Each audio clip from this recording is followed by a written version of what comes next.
پیغمبر سے لڑے, رسول اللہ صلی اللہ علیہ وسلم کی بے احترامی کرے, کافر ہے بھائی. رسول اللہ صلی اللہ علیہ وسلم کی بے احترامی بے کنایہ کرے پھر بھی کافر ہے. یہ نہیں ہے کہ اگر گالی دے دے کافر, بے احترامی کرے کنایتن, تصریحا نہیں, کنایتن پھر بھی کافر ہے. اور بعد میں نے کہا کہ بے احترامی یہ کنایتن کفر ہے. یہ دعویٰ جو آپ کہتے ہیں بے احترامی کنایتن کفر ہے یا یہ الفاظ کفریہ ہے, یہ کام کفری ہے, تو اس دعوے کو بھی آپ نے دلیل سے ثابت کرنا ہے. یہ بات بھی آپ کا بے دلیل ہے, یہ آپ بے دلیل بات کر رہے ہو. نعوذ باللہ من ذالک ثم نعوذ باللہ. اس مولوی کو توہین رسالت کفر ہونے پر دلیل کی ضرورت ہے. میں کہوں گا مولوی پہلے تو اپنا ایمان ثابت کر, تیرے پاس بھی کیا کوئی دلیل ہے کہ تو مسلمان ہے؟ جس مسلمان کو توہین رسالت حرام ہونے پر دلیل کی ضرورت ہو, پہلے تو وہ اپنا مسلمان ثابت کرے نا. پہلے تو وہ یہ دلیل ہے کہ وہ مسلمان بھی ہے یا نہیں ہے. اللہ کے رسول صلی اللہ علیہ وآلہ وسلم کی توہین چاہے اشارے سے ہو, چاہے تصریحاً ہو, چاہے کنایتاً ہو, چاہے واضح ہو, ہر لحاظ سے اللہ کے رسول صلی اللہ علیہ وآلہ وسلم کی توہین حرام ہے, مطلقاً حرام ہے. اس میں کسی مسلمان کو جس کے اندر قطرہ برابر بھی ایمان ہو کسی دلیل کی ضرورت نہیں ہے. اور یہ ایک ایسی واضح اور کھلی بات ہے جس پر تمام مسلمان چاہے سنی ہو چاہے شیعہ ہو متفق ہیں کہ اللہ کے رسول صلی اللہ علیہ وآلہ وسلم کی ہر قسمی توہین حرام ہے. لیکن یہ مولوی کہہ رہا ہے کہ مجھے دلیل دو کہ اشارے سے اللہ کے رسول صلی اللہ علیہ وآلہ وسلم کی توہین حرام ہے. نعوذ باللہ من ذالک. یہ کیسا مسلمان ہے مجھے سمجھ نہیں آ رہی. حالیہ ہوئے مناظرے میں جب حسن اللہ یاری صاحب نے کسی خاص واقعے کی طرف اشارہ کرتے ہوئے یہ دلیل قائم کی, یہ استدلال قائم کیا کہ اللہ کے رسول صلی اللہ علیہ وآلہ وسلم کی توہین حرام ہے, چاہے اشارے سے ہو چاہے واضح ہو, تو اس مولوی نے اس کے جواب میں کہا کہ اس چیز کی مجھے دلیل دو کہ اللہ کے رسول صلی اللہ علیہ وآلہ وسلم کی توہین اشارتاً حرام ہے اور کفر ہے. میں کہوں گا مولوی پہلے تو اسلام کی مجھے دلیل دے کہ تو مسلمان ہے. اللہ کے رسول صلی اللہ علیہ وآلہ وسلم کے بارے میں قرآن مجید والفرقان حمید میں آیا ہے کہ اللہ نے فرمایا ہے کہ یا ایھا الذین آمنوا لا ترفعوا اصواتکم فوق صوت النبی ولا تجہروا لہ بالقول کجہر بعضکم لبعض ان تحبط اعمالکم وانتم لا تشعرون. اے ایمان والو, نبی کی آواز سے اپنی آواز کو بلند مت کرو اور نہ انہیں ایسے پکارو جیسے آپس میں ایک دوسرے کو پکارتے ہو. اگر تم نے ایسا کیا تو تمہارے تمام اعمال حبط ہو جائیں گے اور تمہیں اس کا شعور بھی نہیں ہوگا, تمہیں اس کا پتہ بھی نہیں ہوگا.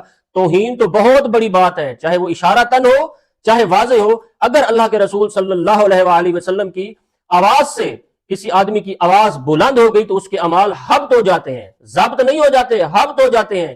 جب اعمال ضبط ہو جاتے ہیں تو اس کی واپسی ممکن ہے, لیکن جب اعمال حبط ہو جائیں تو پھر ان اعمال کی واپسی ممکن نہیں ہوتی. وہ اعمال ضائع کر دیے جاتے ہیں, جلا دیے جاتے ہیں, تباہ و برباد کر دیے جاتے ہیں, اور پھر توبہ کی توفیق بھی اللہ رب العزت سلب کر لیتا ہے.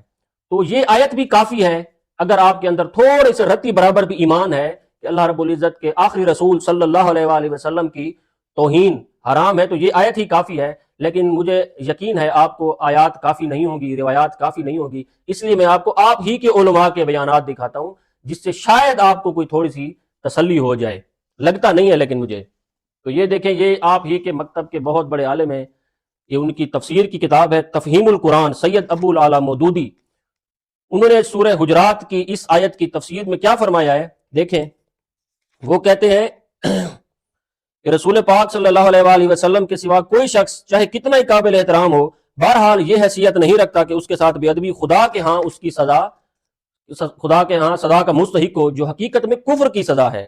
وہ زیادہ سے زیادہ ایک بدتمیزی ہے, خلاف تہذیب حرکت ہے. مگر رسول اللہ صلی اللہ علیہ وآلہ وسلم کے احترام میں ذرا سی بھی کمی, الفاظ نوٹ کریں, ذرا سی کمی, توہین کی بات نہیں ہو رہی, ان کے احترام میں ذرا سی بھی کمی اتنا بڑا گناہ ہے کہ اس سے آدمی کی عمر بھر کی کمائی یعنی نیکیاں غارت ہو سکتی ہیں. اس لیے کہ آپ صلی اللہ علیہ وآلہ وسلم کا احترام دراصل خدا کا احترام ہے, اور جس نے آپ کو اپنا رسول بنا کر بھیجا ہے, اور آپ کے احترام میں کمی کے معنی خدا کے احترام میں کمی کے معنی ہے. تو کیا اللہ کے رسول صلی اللہ علیہ وآلہ وسلم کا تو آپ یہ کہہ رہے ہیں, کیا اللہ کے احترام میں کمی, اس پر آپ کو کسی دلیل کی ضرورت ہے, چاہے وہ کمی اشارتاً ہو چاہے تصریحاً ہو؟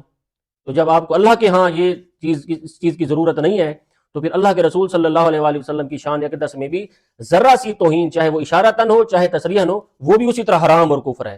یہ دیکھیں, یہ بھی آپ ہی کے مکتب کے عالم ہیں مولانا محمد شفیع, جنہوں نے معارف القرآن نامی تفسیر لکھی ہے.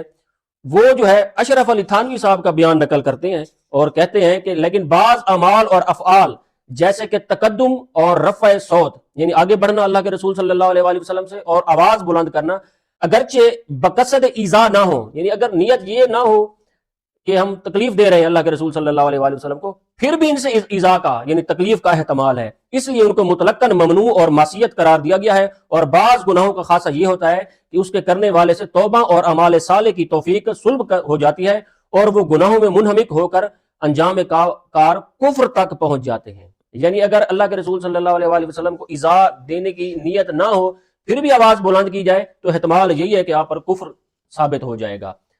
اور اگر آپ سننے والے بریلوی مکتب فکر سے تعلق رکھتے ہیں تو یہ آپ کے انتہائی مشہور و معروف عالم احمد یار خان نعیمی صاحب کی یہ تفسیر ہے جو انہوں نے حاشیہ لکھا ہے، اس میں وہ لکھتے ہیں کہ معلوم ہوا کہ حضور اکرم صلی اللہ علیہ وآلہ وسلم کی ادنا بے ادبی کفر ہے، کیونکہ کفر ہی سے نیکیاں برباد ہو جاتی ہیں۔ جب ان کی بارگاہ میں اونچی آواز سے بولنے پر نیکیاں برباد ہو جاتی ہیں تو دوسری بے ادبی کا ذکر ہی کیا۔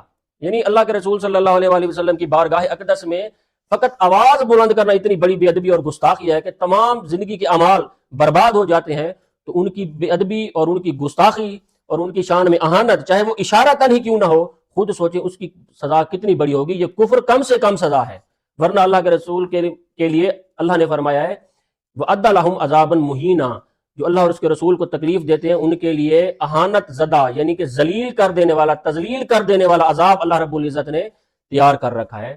تو میرے بھائی، اللہ کے رسول صلی اللہ علیہ وآلہ وسلم کی توہین حرام ہے، ہر طرح سے حرام ہے، چاہے دل میں آپ کوئی ان کے بارے میں برا سوچیں، چاہے اشارتاً آپ کوئی اشارہ کریں، چاہے آپ واضح طور پر اللہ کے رسول صلی اللہ علیہ وآلہ وسلم کی توہین کریں، ہر طرح سے حرام ہے۔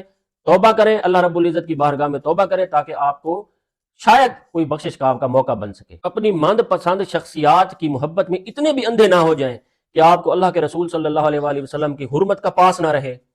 دفاع کریں، بے شک آپ کا حق ہے کہ آپ اپنی شخصیات کا، اپنی من پسند شخصیات کا دفاع کریں، لیکن اللہ کے رسول صلی اللہ علیہ وآلہ وسلم سے ان کو ہرگز مقدم نہ کریں، اس سے آپ کے دنیا اور آخرت دونوں میں بربادی ہوگی، اور آخرت میں تو کنفرم ہے کہ آپ لعنتی قرار پائیں گے۔